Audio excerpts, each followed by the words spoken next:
Thanks very much for this amazing presentation, your music examples first. I invite Yoram Bitton to this table. Allora, come al solito, io farei gli ultimi due interventi, poi prima della pausa lascerei spazio alle domande. Grazie.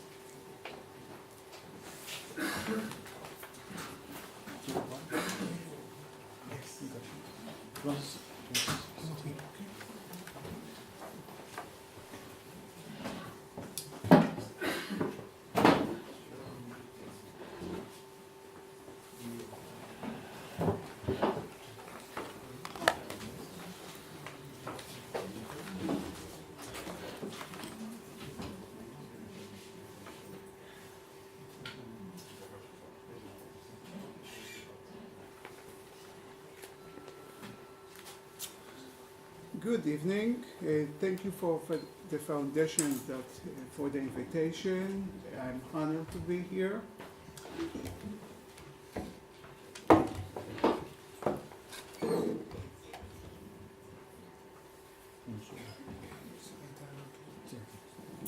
Until the 17th century, music in the synagogue was monophonic, which means just one voice or melody, and performed by the cantor. This was the tradition. Harmony in polyphonic music came into the synagogue from the outside or from the other world, meaning the Christian world.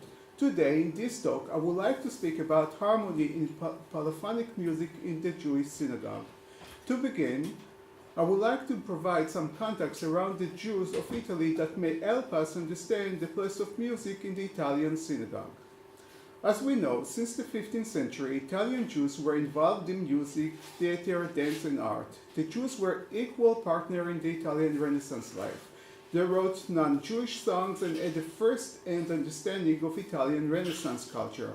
This has already been written about by scholars like Sito, Moshe Shulvas, and especially Shlomo Simonson. It is interesting to note that music was considered a critical part of Jewish education at the time, which we know from testimony of students. In a letter that was written by a student, Yeshayahu Rabinu, to his father Ishmael Shmuel of Ferreira, he writes, and I quote, "In the study of music, my hands are not tied, and every day I expand my heart with it. In my school in Rimini, I chase the art of music without any levity." The influence of Italian music reached the elite rabbis, as many saw it as a spiritual and religious. Some addressed it in their writings. For example, the Kabbalist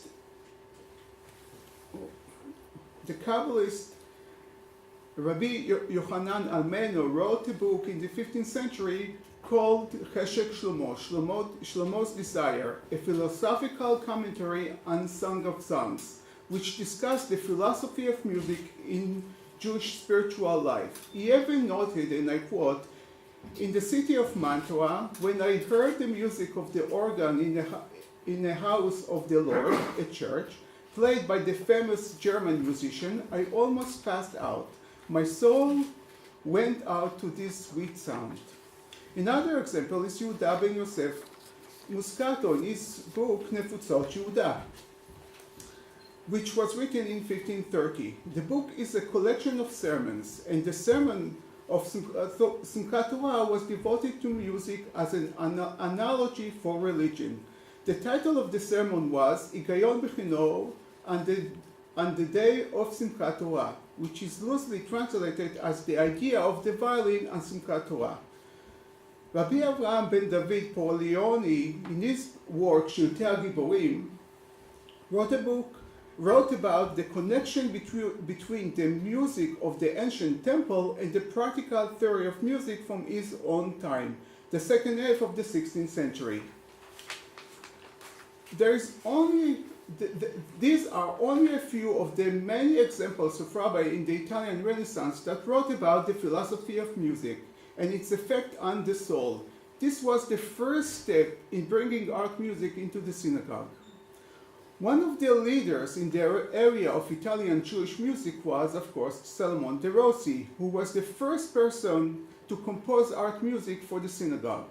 De Rossi, 1570 to 1630, lived in Mantua.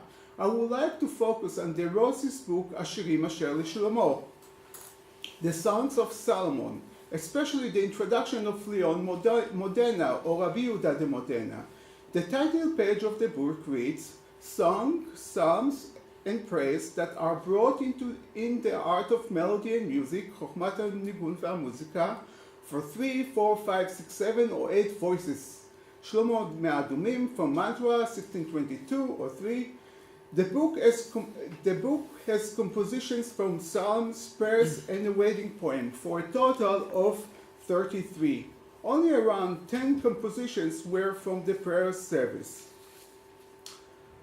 Leon Modena was integral to the publishing of this work, as he convinced De Rossi to write the book and oversaw the publication. In his famous introduction, Leon Modena writes about the challenges in publishing the book. For example, music notes are written from left to right, and Hebrew text is written from right to left. He also wrote that the publication came at a difficult time for him personally, as he was grieving for his son Zvulun, who was murdered at the hands of Jewish gang. Most important for our purpose today is that Modena printed a responsa, a rabbinic decision of Jewish law, which he had previously written in 1605 at the beginning of the book, and I quote from the responsa. Question. We have with us from among the members of our congregation 6 or 8 intelligent people who know something about the science of songs, music. On the holidays and festival, they lift their voices and sing in joy in the synagogue. They sing Keloenu, Alenu L'Shabech, Higdal Adon Olam, and others for honoring the Lord, with order and coordination in the arrangement of voices according to the aforementioned science. Yet, a man came to expel them with his words. He recited by saying that it is not right to do so, for rejoicing is prohibited, and song is prohibited, and praise according to the science of songs is prohibited, ever since the temple was destroyed because of the verse, Al Tishkech Israel El Gil Ba'amim, rejoice not Israel for gladness as the nation. Even though most of the singers were versed in Torah, he ridiculates them in this matter in the eyes of the multitude who heard their voices. Let those of us who teach Torah decide if the voices are prohibited or a pleasant voice to praise the Lord. Modena concludes in his responsa that our music in the synagogue is permitted, and requested that other Venetian rabbis sign off on this decision. 5 other rabbis of Venice joined this responsa. It is very unusual that De Rossi's book began with this responsa. I have never seen in other Hebrew book of any kind from the 15th to 17th centuries that begins with a responsa in this way. Modena and De Rossi anticipated resistance to the music in the synagogue. Even the title of the book, Ashirim Asher Shlomo, the Song of Solomon, could be interpreted to counter the anticipated resistance by drawing a connection to the music in the temple, which was built by King Solomon. As a librarian, I would like to speak a little bit about the book itself. We do not know much about the distribution of the book. The book did not have an impact on the Jewish world until Wolf Yelnik discovered the book in 1861. After that, De Rossi became a sensation in the Jewish world and beyond. Even a generation after the book was published, the book seems to be unknown. I was not able to find the book listed in inventories of booksellers in Italy in this period. It is possible that since the book was not written for profit, there were not a lot of copies published, and it was not distributed widely. A usual publication at this time was of 1,000 to 1,500 copies. We do not know how many copies of this book were printed, as this book was privately sponsored by Moshe Sulam, a well-known banker and philanthropist and a member of the Jewish Music Academy in Venice. Another responsa by Yehuda Modena, written around 1646, discussed a major controversy in Italian community that was sparked by an incident on Sukkot in 1645, when a group of young men performed a musical composition for the Keter prayer of the Kedusha, one of the most central prayers of the service, and repeated the word Keter 2 or 3 times. Rabbi Shmuel Kokos and others scolded the young men very harshly. The president of the community, the Parnas, turned to Rabbi Natan Turobolto from Mantua, who praised the song in the synagogue, but did not recommend continuing this practice. But the young men went to the authorities, including the cardinal, to allow them to sing in the synagogue. We do not know how this story ends, but we know that a lot of rabbis were involved. This responsa of Yehuda Modena was likely in response to this controversy, and I quote, "In the days of holidays, a group of singers sang Kaddish, Barechu, Kedusha, and songs and praises. One of the cantors from the singers repeated the word Keter from the Kedusha of Musaf, and also the name of God in the Ele Moed Adonai prayer." We can see from this responsa that over 40 years, songs crept from the ancillary parts of the service to the primary part, but only on holidays and special occasions. This is in contradiction to the prayers Modena mentioned in his 1605 responsa, which were not primary parts of the service, rather songs that are said at the conclusion of the service. Therefore, we can see how hard music came from the insignificant prayers at the end of the service to the main parts of this liturgy after a generation. I want to discuss the role of halakha, Jewish law, in traditional society. While one may think that the rabbis were leaders who decided the law for the people when a new issue arose, this is not the full picture. Rather, the community, including the rabbis, knew where the boundaries were, and those boundaries moved over time. The community has its own internal thermostat or sensor that allowed them to know what was permitted and what was forbidden. This is the key to understanding the place of art music in traditional Italian Jewish society.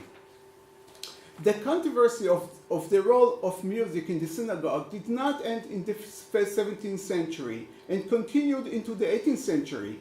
But this time, art music was a part of the synagogue service, and some people who were new to the community tried to remove it. This is as opposed to the earlier example of Modena, where music was introduced into the synagogue and made resistant.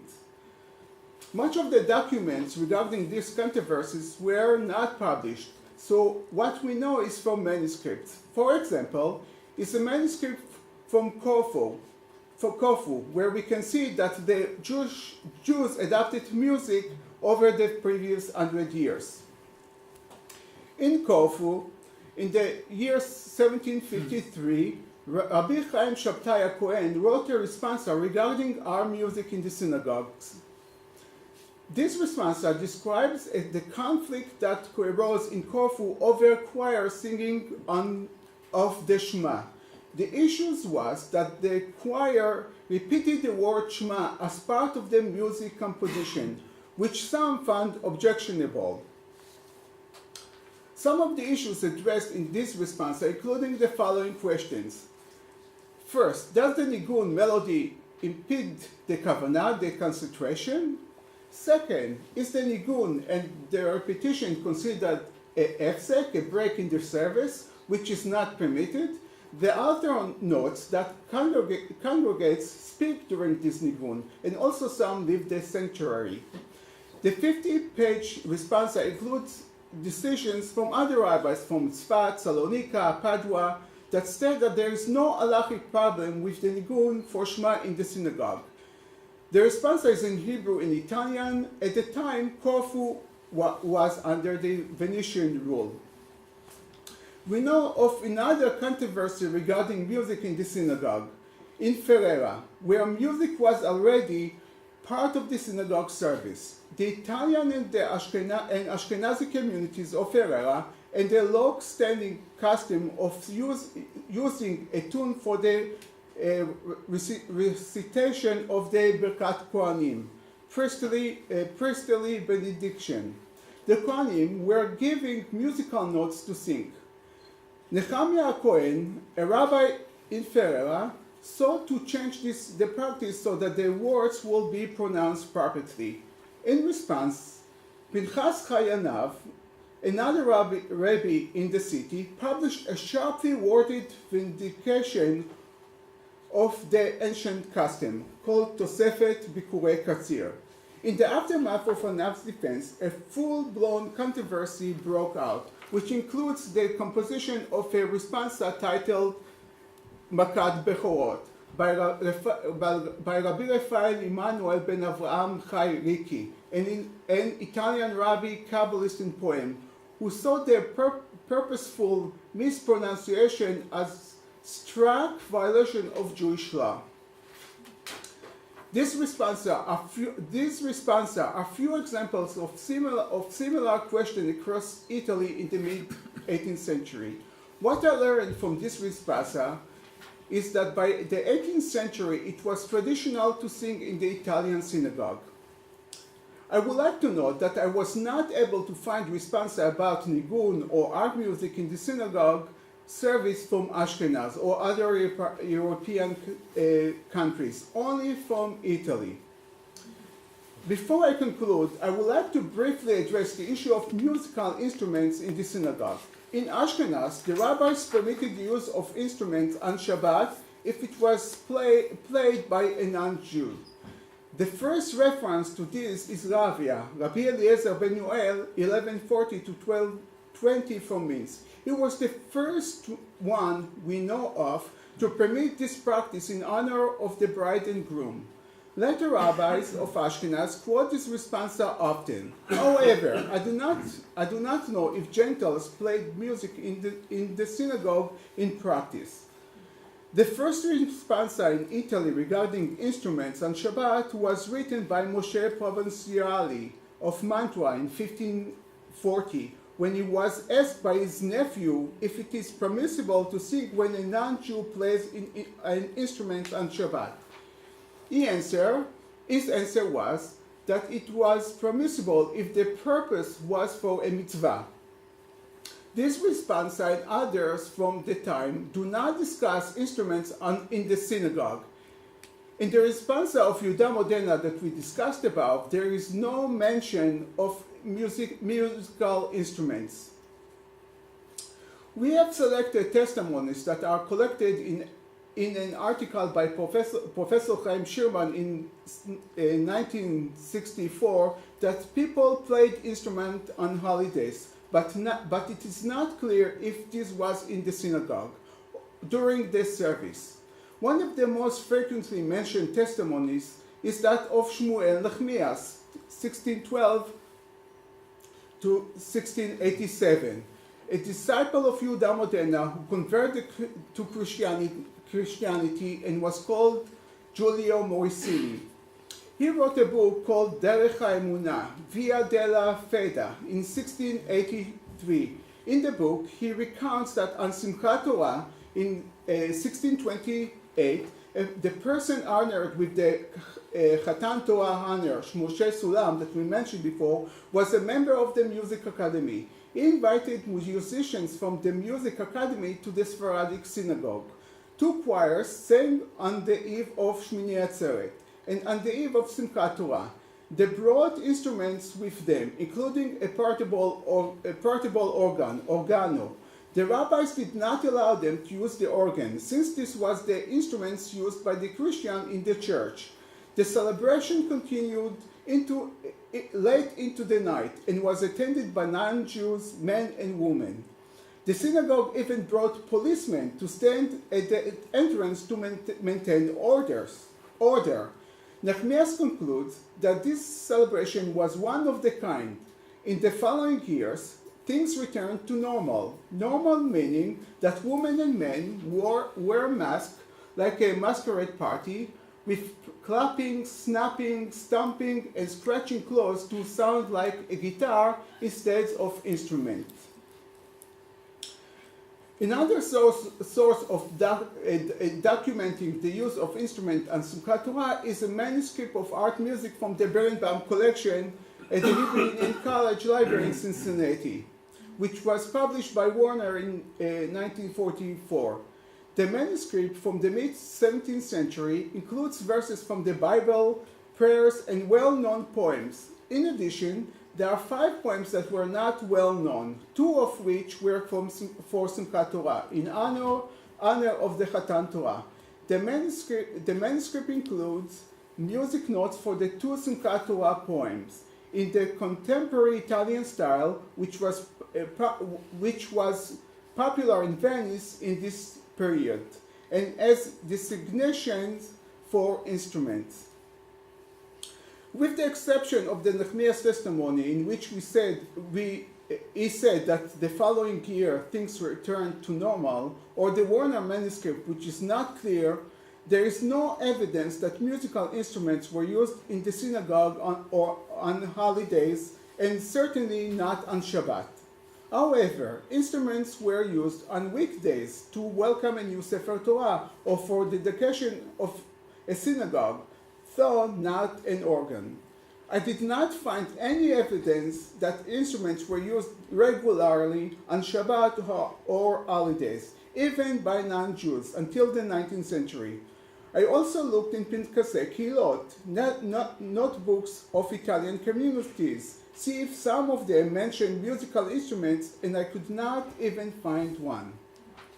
In conclusion, we can see how art music in the synagogue gained momentum in the 17th and 18th centuries, up to the point where it became established practice. This practice continued and developed, as we can see from the testimony of Rabbi Israel Moshe Chazan, who served as a chief rabbi of Rome in the mid-19th century. He swore by the heaven and earth that he saw great cantors in preparation for the high holidays go to churches in secret to learn the tunes of the broken-hearted. They will then arrange the tunes for Kaddish and Dusha for the high holidays. Thank you.